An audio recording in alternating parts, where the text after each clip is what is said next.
чек арага чеп болуп турган менин баткен элимдин арыз муңу да бул баякы эле пособия.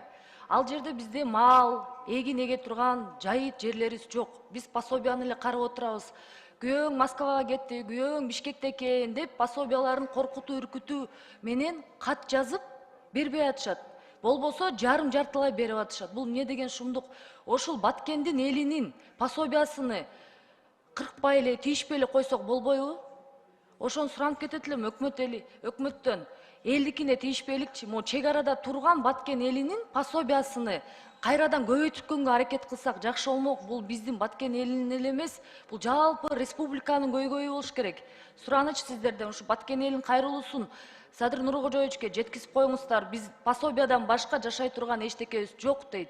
Анан миграция боюнча дагы дейт. Миграцияга кетти күйөөң. Сен албайсың пособия дейт. Бул миграция Москвага кетти, пособия албайсың деген мыйзам бизде эч жерде жок. Ушуну элге айтып коймокчумун. Сиздер да коркпоңуздар, үркпөңүздөр, өзүңүздөрдүн укугуңуздарды өзүңүздөр коргоңуздар.